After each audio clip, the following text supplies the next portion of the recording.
इस वीडियो में मैं आपको बताने वाला हूं 5 सबसे ज्यादा डरावनी घटनाओं के बारे में जो बेहद खौफनाक थी। नंबर 1।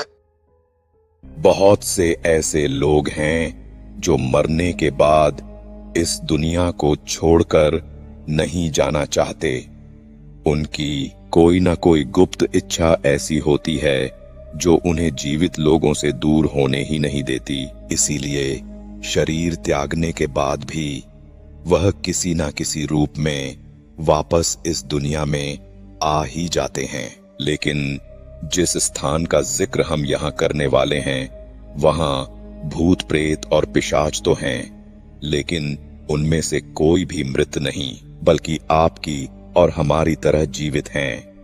अब आप सोच रहे होंगे कि ऐसा कैसे हो सकता है कि भूत भी हैं और मृत भी नहीं हैं।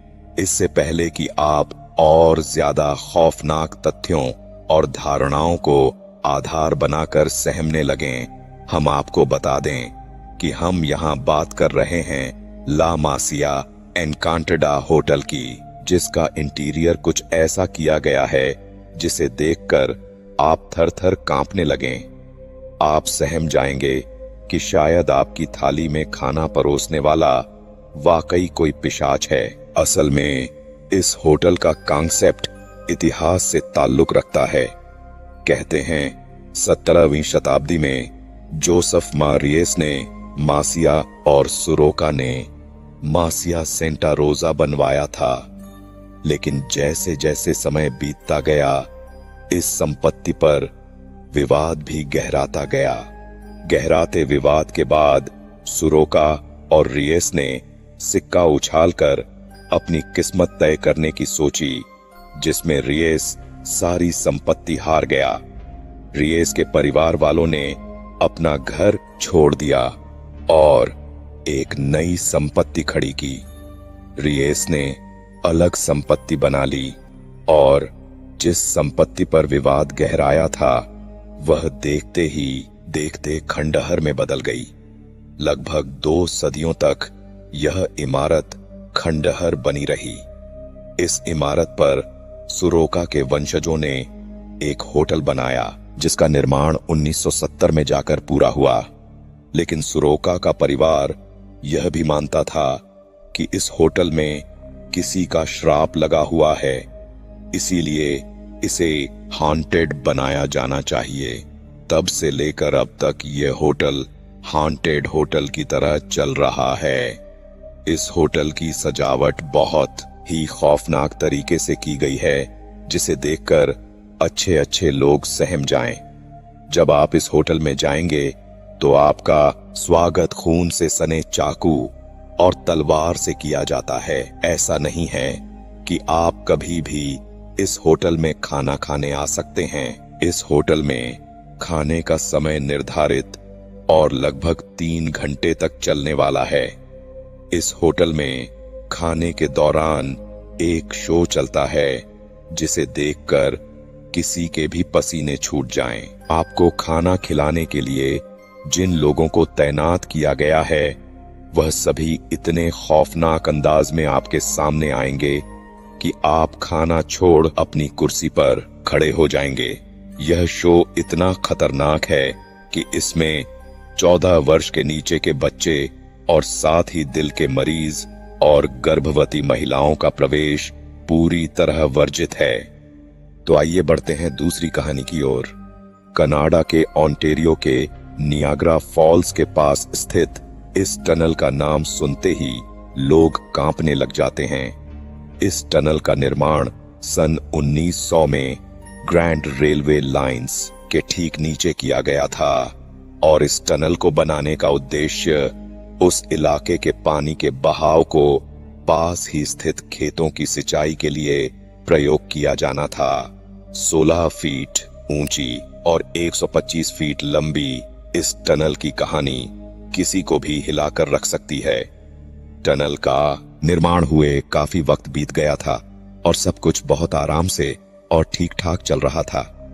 लेकिन अचानक एक दिन यहाँ एक दर्दनाक हादसा हुआ जिसने सब कुछ बदल कर रख दिया। इस टनल के आसपास आबादी बहुत कम थी इसीलिए हर समय यहाँ पानी भी नहीं बहा करता था। जब पानी बहुत भर जाता था तो उस समय इस टनल का प्रयोग किया जाता था। इस टनल में यूं तो कई हादसे हुए, लेकिन एक हादसा ऐसा था जिससे ओंटारियो शहर आज तक उबर नहीं पाया है। एक बार की बात है, जब इस टनल में पानी का बहाव नहीं था। इस टनल के पास एक घर में बाप और बेटी रहा करते थे। हवा का रुख बहुत तेज था और चारों ओर सिर्फ और सिर्फ अंधेरा था। लड़की घर में अकेली थी और पीछे वाले कमरे में सो रही थी कि अचानक उस घर में आग लग गई और देखते ही देखते आग ने पूरे घर को अपनी चपेट में ले लिया। लड़की ने घर से बाहर निकलने की कोशिश की, लेकिन तब तक उसके कपड़ों को आग ने पकड़ लिया। खुद को बचाने के लिए वह टनल की तरफ भागी, लेकिन टनल में भी उस समय पानी नहीं था। आग की जलन की वजह से वह चीखती चिल्लाती रही। उसकी चीख बहुत भयानक और दर्दनाक थी, जिसे सुनकर कई लोग वहां इकट्ठा हो गए, लेकिन किसी ने उस लड़की को नहीं बचाया और आखिरकार उस लड़की ने यहां दम तोड़ दिया। इसके अलावा यहां एक और लड़की की ऐसे ही जलने के कारण मौत हुई थी।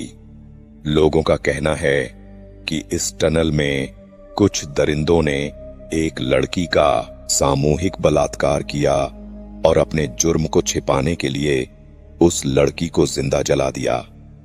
उसकी चीखें आसपास के इलाकों तक सुनाई दीं। सुबह जब लोग उस टनल में पहुंचे तो लड़की का अधजला हुआ शरीर वहां पड़ा था और तब से लेकर आज तक वहां शरीर के जलने की वैसी ही बदबू आती है जैसी पहले आती थी। आइए बढ़ते हैं आज की आखिरी कहानी की ओर। रात के 2 बज रहे थे। जोरों की बारिश हो रही थी। घना अंधेरा था। बादल रह रहकर गरज रहे थे। थोड़ी थोड़ी देर पर बिजली चमकती तो आसपास की चीजें दिखाई पड़ती थीं, अन्यथा हाथ को हाथ दिखना भी मुश्किल लग रहा था।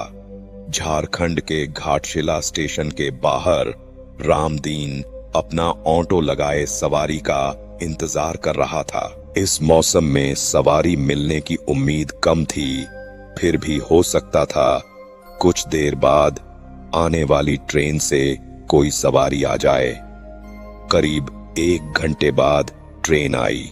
थोड़ी देर बाद बिजली चमकने पर एक 18-19 वर्ष की मॉडर्न सी लड़की कंधे पर एक बैग लटकाए बाहर निकलती दिखी।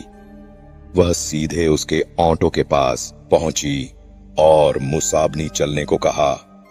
रामदीन ने कहा कि रात है, इसलिए वहां चलने पर 500 रुपए लूंगा, नहीं तो 2-4 घंटे इंतजार कर लीजिए, सुबह 100 रुपए में ले चलूंगा। लड़की बोली, अभी 200 रुपए रखो, बाकी वहां पहुंच कर दूंगी, और ऑटो पर बैठ गई। रामदीन ने ऑटो बढ़ा दिया। करीब आधा घंटे बाद वह गंतव्य तक पहुंचा। एक मकान के बाहर लड़की ने गाड़ी रुकवाई और घर से पैसे लेने की बात कहकर अंदर चली गई। काफी देर तक वह नहीं लौटी तो रामदीन अकेले बैठे बैठे परेशान हो गया। उसने घर का दरवाजा खटखटाया। काफी देर बाद एक बूढ़े ने आंखें मलते हुए दरवाजा खोला। उसने पूछा, कौन हो तुम और इतनी रात को किस लिए आए हो?